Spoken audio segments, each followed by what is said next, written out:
Hello, good afternoon. Minsan lang ako mag-vlog. Sorry. Busy kasi sa life. It's already 2:49. Meron kasi akong ganito. Yung taba ng baboy. Try ko siyang i-crispy. Minsan lang ako mag-vlog kasi nagpo-focus ako kay Finn tsaka sa business namin. Mag-vlog ulit ako. Tsaka wala naman masyadong ganap. Hindi nga kami nagpunta sa Botanical Garden this year kasi sobrang grabe yung panahon ngayon. So, sabi ko kay Dennis, kahit hindi muna tayo magpunta this year, kahit next year na lang tayo pumunta sa Botanical Garden. Botanical Garden here in Adelaide is like autumn place. Maganda dun sa Botanical Garden. We have 3 spots here. Sterling, Handorf, and then Botanical Garden sa may malayo. Malapit sa Mount Parker. Palagi kami nagpupunta sa Handorf or sa Botanical Garden. Kinat ko na siya. Lagyan ko lang ng salt tsaka pakuluin natin ng bonggang-bongga. Di ba nag-Mother's Day? Nag-Mother's Day nung isang araw. Sabi ko sa asawa ko, ayokong ng flowers this year. Kasi alam mo na, praktikalan na tayo. Sabi ko gusto ko nagamit sa bahay. Ito yung regalo niya na ako ang pumili mismo. Tada! Di ba? Daming plates. Tada. Kapag may bisita kasi kami, kunwari birthday ko, mga events dito sa bahay, yung plato namin, iba-iba. So, sabi ko sa kanya, gusto ko ng plato. Yung plato lang, yung isang set. So, bumili kami ng 12 pieces. Sa IKEA kami bumili. Mas mura doon. Tsaka ang ganda nung ganitong plates. Ganito kasi yung plato namin dito.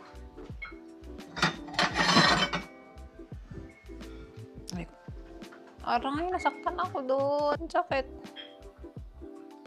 Hindi naman natanggal yung ipin ko. Hindi naman.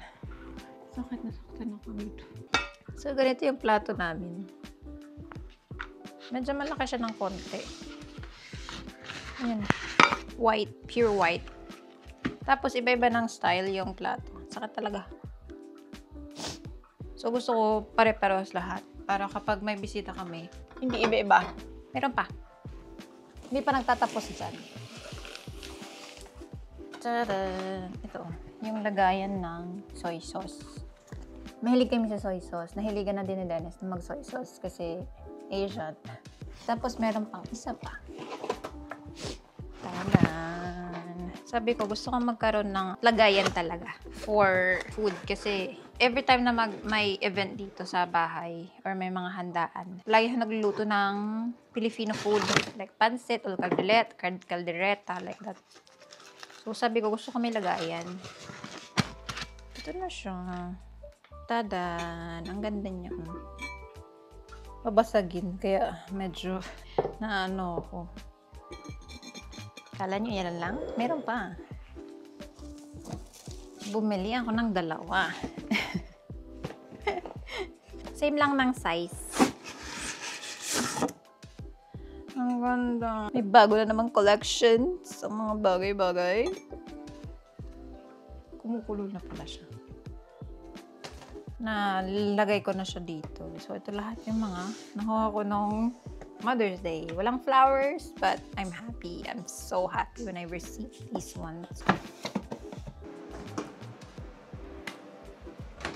And itour ko pala kayo sa aking garden. Pakita ko naman yung tanim ko today. This autumn. Ito ay seed ng onion, radish, 2 types of radish, tsaka, lettuce. Lettuce din. Pero siya isa lettuce din. And then, radish. Basta hanggang dito ito. Katatanim ko lang ito nung isang araw. Sweet potatoes ko. May tomatoes pa din na naman nakatira. Update sa aking garden. What did you... diba? Kita mo yun. What did you do here? Why it's so dirty? Let's clean here, shall we? We need to vacuum there. Okay. Maglinis muna kami mag-ina. At, babalikan ko kayo. Mag-vacuum lang naman ako sa bahay para pagdating ng asawa ko at saka yung mother-in-law ko, malinis. After nung kanina, naglinis ako. Tapos ngayon nagra-rush na ako kasi parating na yung aking asawa at ang mother-in-law. After ko kasi maglinis, magtupi, diretso ako nagprito. Ito na pala yung natapos ko kanina. Konti na lang siya kasi nakakain na ako. Sarap. Tapos ngayon, nagmamadali na ako. Mas gusto ko sa bahay kaysa umalis. Lalo na pag hindi importante. Adulting na ba? Magbaboil lang ako ng potato. Gagawing mashed potato mamaya or just a potato by itself. Tapos, chicken wings yung ulam nila. Gagawin kong kalahati kasi my mother-in-law is allergic to honey. So, I'm just gonna half of that. Honey spicy chicken and then the other one is a different sauce without honey and nuts. So yeah, I thought I'm gonna work out today, but unfortunately I didn't because I'm kind of a bit rushing. I have a lot of things to do in the house, so that's kind of, I will do it tomorrow in the morning before we're gonna leave because I think I'm gonna be with my husband's warehouse tomorrow. So I'm gonna do mix with the one without honey, 2 tablespoons of water, just 1 tablespoon of soy sauce. That's some tomato sauce. I just put it into the container because sometimes we bring a tablespoon. Mix it up. Just an optional if you want. If you have it, then just put it just to make it a little bit sweet. That's teaspoon, and then just 1 teaspoon of brown sugar. That's the honey that we're gonna use. What you call this one? Like alternative. Cornstarch or corn flour just to make it a little bit not watery. Sweet chicken sauce. I'm gonna wash the dishes first and I'll come back with you guys.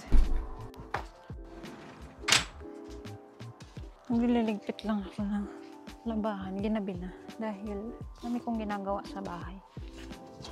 Basa pa siya. Bukas ko na lang kunin. Hindi naman matutuyo. Pagod naman today. Kala ko makakapagpahinga ako today. May palang gawain sa bahay. Walang kakwenta-kwenta na naman yung vlog ko. I just wanna show you what my life here in Australia. Kala niyo siguro prinsesa ako dito. Sometimes I'm a princess, but most of the time I'm a mother still and to take care of the house as well. So yeah, that's my life here in Australia. Hello.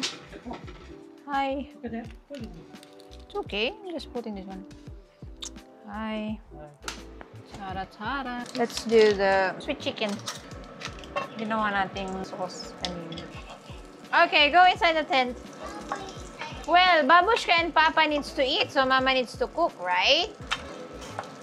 I know you want me to play with you, honey, but unfortunately, I can't do it right now. Mama is a bit busy right now. So, lagay na natin yung chicken na in-air fry ko. Oh, yeah? Tapos tong sesame seed na hindi ko alam kung ilang taon na to sa akin. Pero pwede pa siguro. Tapos isusunod ko yung honey with the spicy. So, ayan na. Sweet chicken without honey. Inuna ko muna yung walang honey kasi baka magkahalo yung honey. Honey. Sasagyan ko ng real na chili para damang-dama. Sasagyan natin ng tabasco. Itong pinakamaanghang sa lahat. Hindi ka pa naanghangan dyan, ewan ko na lang talaga. But I am cooking. And the mama's cooking is the spiciness of a spiciness. Oh, because you know what? This one, oh. Oh, what about? Try right now. Bless you. Told ya. Naamoy ko ng anghang. Grabe naman ka-anghang nito, grabe. Tignan natin ang sesame seed. There you go. This one with the honey chicken and this one without honey. Sweet chicken only. Tignan natin kung pwede ba ito i-mash or pwede. Kuha lang tayo ng parsley. Kuha na rin ako ng mint for my lemon water. Hindi ko na i-mash potato. Ito na yung parsley tsaka yung mint. Tanggalan ko lang ng water. So, ilagay ko lang yung parsley. At ito rin yung ginagamit for mashed potatoes. Yan, okay na yan. Isasarado lang ng konting very, very light. Pwede na yan. So, ayan, ganyan na. Parang ito yung rice nila. Tapos yung akin naman, rice talaga. Kasi hindi ko kayang walang rice. That's it. You can eat now. Hello, kakaligo ko lang din. Patulog na kami. Sa mga hindi nagtatanong, pero share ko na rin. Punta ko dito sa Australia, lahat ng skincare ko sa Pilipinas, hindi siya effective kahit na anong ulit-ulitin kong gawin. So, nag-struggle ako doon, tapos pinimpol ako ng pagkabongga-bongga. Siguro 2 years din. 2 years din akong pinimpol nung dumating ako dito. So, after 2 years, nag-try na ako gumamit ng iba-ibang skincare dito. Though dati pa, ang ginamit ko is Cetaphil, kahit na hindi siya masyadong effective sa akin. Pero mild kasi siya sa face, so yun ang ginagamit. So, ngayon, meron na akong permanent na skincare na talaga dito sa Australia na. Ngayon lang din taon na to nag-okay yung skin ko. Dati kasi puro pimples, lahat talaga buong mukha pimples. So, ngayon, okay na lahat. Right now, as of the moment, this is what I'm using. This is Tires. Ano siya, milky toner. Pang dry skin. Pero, effective din siya sa akin. Ang sarap niya talaga, promise. Meron pa kasi siya, so, nung ubos ko talaga. Hindi na ako gumagamit ng cotton. Diretso na siya. Hindi ko alam kung anong skin type ako, pero ang alam ko, combination oily skin, mga ganun. Ngayon lang din ako nag-invest sa skin. Hindi masyadong maganda yung skin ko, pero mas malala yan dati. Hindi nyo alam yung skin ko dati. After that, this one, Garnier. Una, hindi siya effective sa akin. Tapos, inunti-unti ko siya. And then, nasanayan na ata ng mukha ko yung serum. Hindi na siya nag-react. And then, this one is my cream in the evening. Dati ito yung gamit ko. Wala silang stock. Nawala yung stock. Ang ending, naghanap ako ng ibang cream. Fan ako ng Cetaphil dati pa. So, sabi ko, bago to ah. Kaso, dalawang cream siya, diba? Day and night. Ang kinuha ko lang yung night. Kasi meron akong ginagamit na sunscreen sa morning. Garnier din. Meron ako nitong ganitong malaki. Ito din yung palagi kong ginagamit. Every night. Oh, meron pala akong pimple. Ito rin yung ginagamit ko perfume. Pimple. Siya, very effective niya. Tapos, hindi pala sa loob. Konti lang. Hindi masyado marami. Tapos, lalagyan ko siya ng pimple patch for overnight. So, that's my skincare na evening. Ano lang tayo ng dry. Every time na nag-blower ako, gumagamit din ako ng hair oil. This is from Sheglam hair oil. If you see my advent calendar haul, ito yun. First time kong gamitin to. It's so good.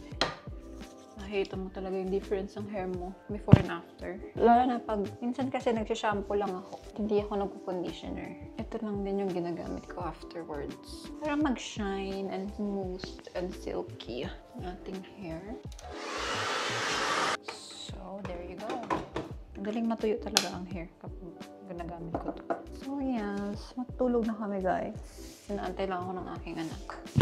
Thank you for watching. I hope you like my videos today. Hindi ako madalas nag-post kasi wala namang ganap-ganap sa bahay. Ganito lang din naman. Kung ano man yung nakikita nyo sa aking vlog, yun lang din yung mga nangyayari sa buhay ko. So, thank you for watching. Please subscribe to my YouTube channel. It means a lot to me. So, yes. Thank you and I hope to see you guys next time.